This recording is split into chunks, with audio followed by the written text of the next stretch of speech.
పర్వనీక detail చూస్తే విశాఖలో ప్రధాని నరేంద్ర మోదీ సభకు ఏర్పాట్లు పూర్తయ్యాయి. మరి కాసేపట్లో విశాఖ చేరుకునే మోడీకి CM Chandrababu, deputy CM Pawan Kalyan సహా కూటమి నేతలు ఘన స్వాగతం పలకనున్నారు.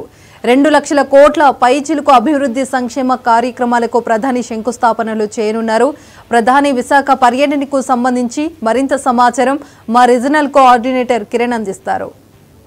ఆంధ్రప్రదేశ్ రాష్ట్ర సర్వతోముఖాభివృద్ధికి కేంద్ర ప్రభుత్వం పెద్ద ఎత్తున నిధులను మంజూరు చేస్తున్నది. ఈ నేపథ్యంలో ఈరోజు విశాఖపట్నం సాగర తీరంలో పెద్ద ఎత్తున నరేంద్ర మోడీ బహిరంగ సభను ఏర్పాటు చేసి 2 లక్షల కోట్ల రూపాయల మేర పలు అభివృద్ధి సంక్షేమ కార్యక్రమాలకు శంకుస్థాపన చేయబోతున్నారు. ఈరోజు మనం చూసుకున్నట్టయితే విశాఖపట్నం ఆంధ్ర విశ్వవిద్యాలయం ఇంజనీరింగ్ గ్రౌండ్స్లో భారీ బహిరంగ సభతో పాటు ప్రధాని మోడీ రోడ్ షో కూడా కూటమి సర్కార్ ఏర్పాటు చేసింది.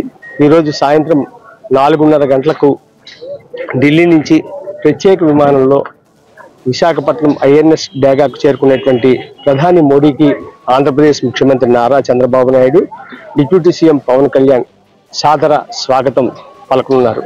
మరోవైపు 4:30కు విశాఖ ఎయిర్పోర్టుకు చేరుకున్నటువంటి ప్రధాని మోడీ రోడ్డు మార్గాన ఇటు తాడిచెట్ల పాలెం మీదుగా మద్దెలపాలెం ఈ ప్రాంతాల్లో వచ్చి ఏదైతే ఆంధ్ర యూనివర్సిటీ ఎకనామిక్స్ డిపార్ట్మెంట్ సమీపంలో ఉంటుంది వెంకటాద్రి వంటిల్లు దగ్గర నుంచి సభా ప్రాంగణం వరకు కూడాను ఒక రోడ్ షోను కూటమి సర్కారు ఏర్పాటు చేసింది. ఈ రోడ్ షోలో ప్రధాని సహా ఇటు ముఖ్యమంత్రి చంద్రబాబు నాయుడు, డిప్యూటీ సీఎం పవన్ కళ్యాణ్ ఒకే కాన్వాయ్లో వీళ్ళు ప్రయాణం చేస్తూ రోడ్ షో నిర్వహించి ప్రజలకు అభివాదం చేయనున్నారు. అనంతరం సభాస్థలికి చేరుకుని సాయంత్రం 6 గంటల నుంచి 6:40 వరకు భారీ బహిరంగ సభను ఏర్పాటు చేశారు.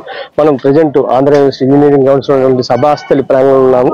ఇక్కడ ప్రధాని పర్యటన నేపథ్యంలో భారీ బందోబస్తును ఏర్పాటు చేయడంతో పాటు జన సమీకరణ దాదాపు ఉత్తరాంధ్ర జిల్లా అంటే విశాఖపట్నం కావచ్చు, అదేవిధంగా విజయనగరం, శ్రీకాకుళం జిల్లా నుంచి భారీగా తెలుగుదేశం, జనసేన, బీజేపీ పార్టీ కార్యకర్తలు, నేతలు పెద్ద ఎత్తున హాజరవుతున్నారు. దాదాపు 1 నుంచి 2 లక్షల మంది కెపాసిటీ ఉన్నటువంటి ఈ గ్రౌండ్లో వాళ్ళందరూ కూడా పెద్ద ఎత్తున వీక్షించి ప్రధాని ప్రసంగాన్ని వినేందుకు వాళ్ళందరూ కూడా ఎంతో ఉత్సాహంగా ఉన్నట్టు కనిపిస్తుంది. ఇంకో పక్క మనం చూసుకున్నట్టయితే ఏదైతే రోడ్ షోకి సంబంధించినట్లయితే మాత్రం ఖచ్చితంగా 1,00,000 మంది వస్తారని చెప్పి ఒక ప్రాథమిక అంచనా అయితే కనిపిస్తుంది.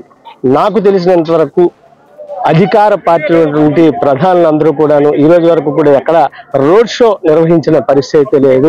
ప్రతిపక్ష పార్టీ హోదాలో ఉన్నటువంటి వాళ్ళు కానీ, మాజీ ప్రధాని కానీ రోడ్ షో నిర్వహించిన సంగతి మనందరికీ తెలిసిందే. అయితే మొట్టమొదటిసారిగా ప్రధాని హోదాలో బీజేపీకి సంబంధించినటువంటి అగ్ర నేతల్లో మోడీ తనదైన మార్కును చూపిస్తూ రోడ్ షోలో పాల్గొనడం వాళ్ళందరికీ ఇదే మొట్టమొదటిసారిగా భావించాలి.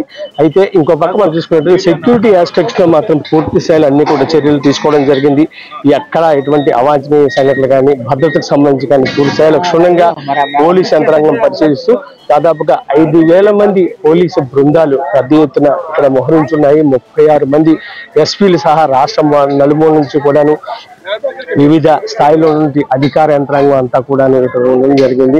ఎక్కడ ఎటువంటి అవాంఛనీయ సంఘటన చోటు చేసుకుండా ఉన్నది కనిచర్యలు కూడా చేపట్టడం జరిగింది. మరి కాసేపట్లో ప్రధాని మోడీ పర్యటన నేపథ్యంలో విశాఖపట్నంలో పెద్ద ఎత్తున భారీ బందోబస్తును ఏర్పాటు చేశారు. మరోవైపు కూటమి సర్కారు ప్రజలను పూర్తి స్థాయిలో తరలించి ఏదైతే పార్టీకి సంబంధించిన శ్రేణులందరూ కూడా వచ్చేందుకు అవసరమైనటువంటి బస్సులు కావచ్చు, కార్లు కావచ్చు, మినీ వ్యాన్లు కావచ్చు, ఆటోలు కావచ్చు, ఎవరికి ఏ విధంగా అవకాశం ఉంటే ఆ విధంగా గ్రౌండ్ స్థాయి నుంచి కూడా అంటే బూత్ స్థాయి లెవెల్ నుంచి కూడా గ్రామీణ ప్రాంతాల నుంచి మొత్తం ఉత్తరాంధ్ర జిల్లాకు సంబంధించి అన్ని ప్రాంతాల నుంచి పెద్ద ఎత్తున జన సమీకరణ చేసేందుకు కూటమి సర్కారు గత 4-5 రోజుల నుంచి కూడా కసరత్తు చేస్తుంది. దీనికి సంబంధించి అన్ని నియోజకవర్గాల నుంచి ఎమ్మెల్యేలతో ఇప్పటికే అందరితోనూ కూడా సమావేశాలు నిర్వహించడం జరిగింది. అన్ని చోట్ల కూడాను అవసరమైన సదుపాయాలు, అదేవిధంగా వచ్చేటువంటి జనాలందరికీ కూడా ఎటువంటి ఇబ్బంది లేకుండా వాళ్ళకి ఆహార సరఫరా కావచ్చు, లేకపోతే ఇతరత్ర సదుపాయాలను కూడా ఏర్పాటు చేయడం జరిగింది. మొత్తం మీద మనం చూసుకున్నట్టయితే ఏదైతే ప్రధాని మోడీ సభను విశాఖపట్నం జరుగుతున్న నేపథ్యంలో సాగుతున్న ఈ సభను విజయవంతం చేసేందుకు కూటమి సర్కారు సాయశక్తిలా కృషి చేస్తుంది. మరి కాసేపట్లో ప్రధాని మోడీ సభ జరుగుతున్న నేపథ్యంలో పూర్తి స్థాయిలో భద్రత పోలీసు యంత్రాంగం కట్టుదిట్టమైనటువంటి ఏర్పాట్లు చేసిందనే చెప్పాలి. ఇక్కడ మన రాష్ట్ర కిరణ్ కుమార్ 99 వైజాగ్.